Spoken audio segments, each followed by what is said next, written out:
સાહેબ, એ જાણવું હતું કે કયા પ્રકારની એફઆઈઆર દાખલ થઈ છે, અત્યાર સુધી કયા પ્રકારની કાર્યવાહી થઈ?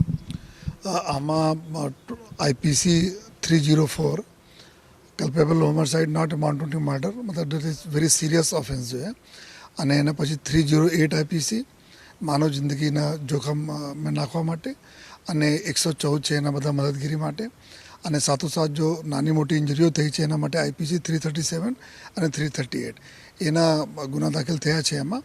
અને આમાં ખાસ કરીને જો શ્રી કોટિયા કંપની છે, જો બધા સંચાલન માટે જેના કોન્ટ્રાક્ટ મળ્યા 30 વર્ષ માટે, એના જો જવાબદાર તમામ હોદ્દેદારો છે, અને સાથોસાથ જો ત્યાં સંચાલન કરનાર લોકો, બોટ ડ્રાઈવર અને આ બધા મેનેજર વગેરે હતા, આ લોકો હતા. જો એમાં એફઆઈઆરમાં ત્યાર સુધી 3 લોકોના ત્યાંથી જો ધરપકડ કરવામાં આવી છે, અને બાકી માટે એક એસઆઈટીના રચના કરવામાં આવી છે. જો ટીમ ક્રાઇમ બ્રાન્ચના એસીપી એના તપાસ કરશે. જો અને સાથોસાથ અલગ અલગ 9 જેટલી ટીમો બનાવીને તમામ બાકી આરોપીના શોધખોળ માટે, અને બાકી જો બી એના કાયદાકી જો બી આમાં તપાસ માટે જરૂરિયાત છે, આ બધી ટીમો કામ કરી રહી છે. સર, કેટલા લોકોની જાનહાની થઈ છે, કેટલા લોકોને રેસ્ક્યુ કરાયા છે, અને હજુ શું કોઈ લોકો ફસાયેલા છે? આ ટોટલ 12 જેટલા બાળકોના દુઃખદ મૃત્યુ થયા છે, અને 2 આપણા ટીચર્સના મૃત્યુ થયા છે, અને 18 જેટલા બાળકોને રેસ્ક્યુ કરાયા હતા, અને 2 ટીચરોને રેસ્ક્યુ કરાયા હતા. બોટ પે જો ઇન્ફોર્મેશન છે 30 જેટલા બાળકો હતા, આમાં 12ના દુઃખદ અવસાન થયા છે, અને 18 જેટલા બાળકો જો હે આમાં એક જો અત્યારે જો એસએસજી હોસ્પિટલમાં સારવાર હેઠળ છે, બાકી પેરેન્ટ પાસે છે, અને 2 જો ટીચર છે એના તબિયત સારી છે. જો 4 જો બોટના ચલાવવા માટે જો સ્ટાફ હતા, આ લોકો બી સહી સલામત છે. જો તો આ પ્રકારના ટોટલ અગર જોઈએ તો બોટમાં કરીબ 38 જેટલા લોકો હતા.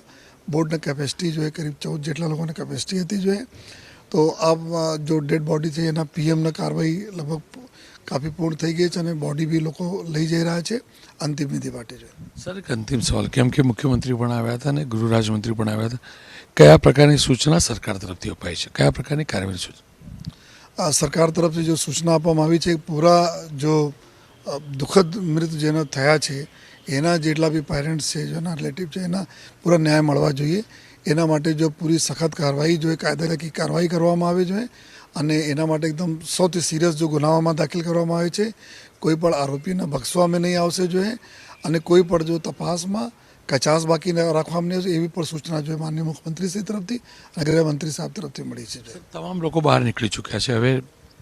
હા, અત્યારે અમે લોકો જોયા તો એક જો અત્યારે કોર્પોરેશનની ટીમ અને આપણા સ્કૂલના મેનેજમેન્ટ ટીમ એના સાથે બેસીને લગભગ તમામ પેરેન્ટ્સને કોન્ટેક્ટ કરવામાં આવ્યા, અને આમાં જો કોઈ પણ મિસિંગને કમ્પ્લેન નથી, યા કોઈ પેરેન્ટ્સ અમને પાસે એવો નથી બતાવ્યા કે એના બાળક નથી મળ્યા છે. અને જેટલા બી બાળકો પિકનિક માટે આવ્યા છે, આમાં બધા લોકો જો લિસ્ટ જ્યારે એના પેરેન્ટ્સ સાથે વાત થઈ તો લોકો એના કોન્ટેક્ટમાં આવી ગયા, એના ઘર પેરેન્ટ્સ પાસે છે બાળકો એવા આવ્યા છે. છતાં અમે લોકો કોઈ કસર બાકી નહીં રાખવા માટે એનડીઆરએફની ટીમ અને કોર્પોરેશનની ટીમ પૂરી સતત જો ઇક્વિપમેન્ટ લઈને નીચે તક પૂરા શોધા, આમાં કોઈ આપણને મળ્યા નથી, અને પહેલેથી કોઈ આપણી પાસે જો મિસિંગ નથી, ત્યારે કોઈ કમ્પ્લેન પણ નથી.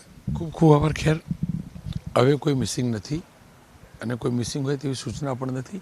કુલ મળીને રેસ્ક્યુ ઓપરેશન હાલ પૂરતું સ્થગિત થયું છે. જે પણ પોસ્ટમોર્ટમ થયા છે તેમના શબ એમના પરિવારજનોને સોંપાઈ રહ્યા છે, અને સ્વાભાવિક રીતે જ 3 આરોપી પકડાયા છે, પરંતુ કંપનીના જે માલિકો છે, જેમની આ જવાબદારી સીધી હતી, તે ક્યાં છે તેને પોલીસ શોધી રહી છે.